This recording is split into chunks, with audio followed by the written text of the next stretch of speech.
జై శ్రీకృష్ణ అండి అందరికీ.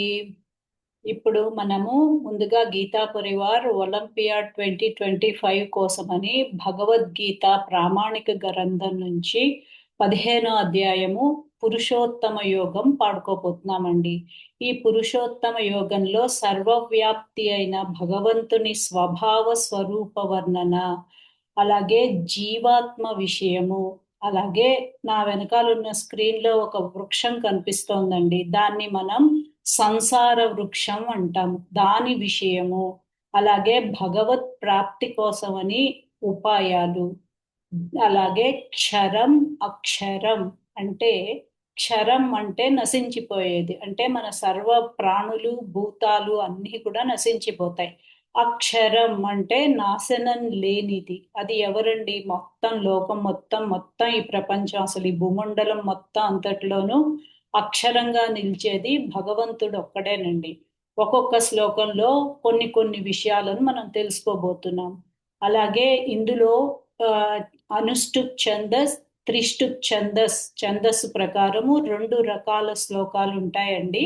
అవేంటో ఇప్పుడు తప్పకుండా చూద్దాం. ముందుగా వసుదేవ సుతం చూద్దాం. వసుదేవసుతం దేవం కౌసచాణూరమర్దనం దేవకీ పరమానందం కృష్ణౌ వందే జగద్గురుం శ్రీకృష్ణౌ వందే జగద్గురుం. ఓం శ్రీ పరమాత్మనే నమః. శ్రీమద్భగవద్గీతా అథ పంచదశోऽధ్యాయः. శ్రీభగవానువాచ ఊర్ధ్వమూలమధః శాఖम् అశ్వత్థం ప్రాహురవ్యయం ఛందాంసి యస్య పర్ణాని యస్తం వేద స వేదవిత్ అధశ్చోర్ధ్వం ప్రసృతాస్తస్య శాఖా గుణ ప్రవృద్ధా విషయ ప్రవాలాః అధశ్చ మూలాన్యనుసంతతాని కర్మానుబంధీని మనుష్యలోకే న రూపమస్యేహ తథోపలభ్యతే నాంతో న చాదిర్న చ సంప్రతిష్ఠా అశ్వత్థమేనం సువిరూఢమూలం असङ्गशस्त्रेण दृढेन चित्वा ततः पदं तत्परिमार्गितव्यै यस्मिन् गता न निवर्तन्ति भूयः तमेव चाद्यं पुरुषं प्रपद्ये यतः प्रवृत्तिः प्रसृता पुराणी निर्मानमोह जितसंगदोषा अध्यात्मनित्या विनिवृत्तकामाः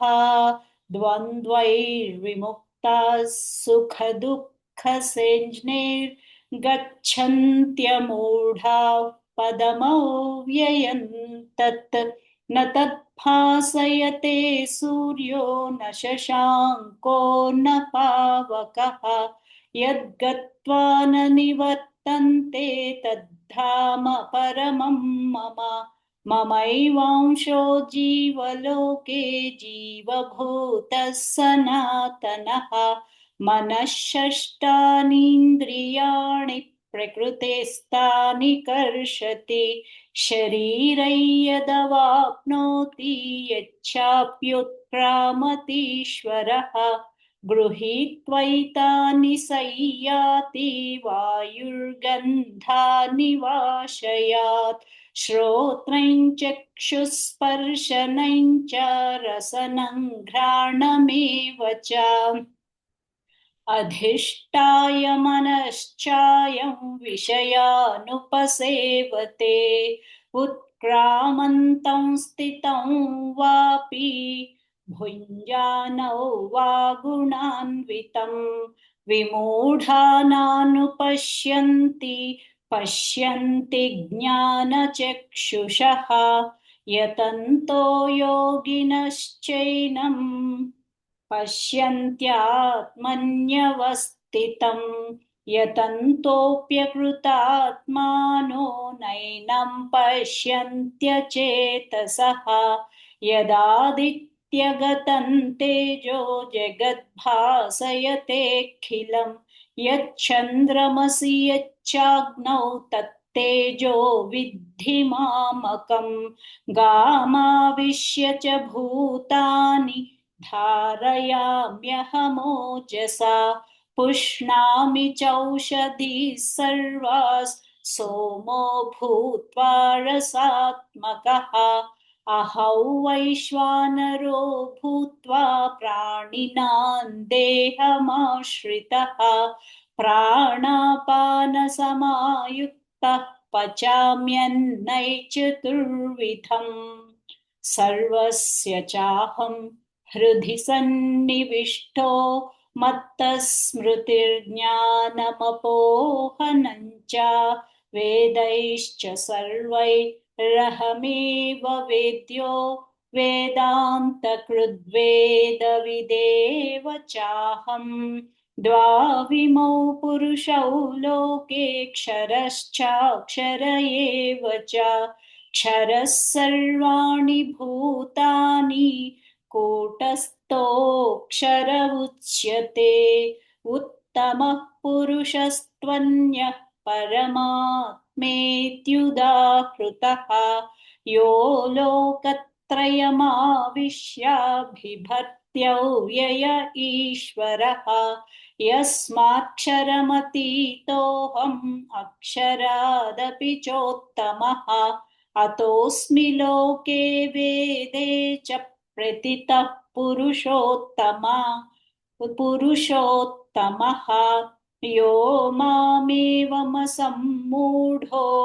जानाति पुरुषोत्तमं स सर्वविद् भजति मां सर्वभावेन भारत इति गुह्यतमं शास्त्रम् इदमुक्तं मया नघ एतद्बुद्ध्वा बुद्धिमान् स्यात् कृतकृतश्च भारत ॐ तत्सदिति श्रीमद्भगवद्गीतासु उपनिषत्सु ब्रह्मविद्यायां योगशास्त्रे श्रीकृष्णार्जुनसंवादे पुरुषोत्तमयोगो नाम पञ्चदशोऽध्यायः। ॐ श्रीकृष्णार्पणमस्तु। हरये नमः। हरये नमः। हरये नमः।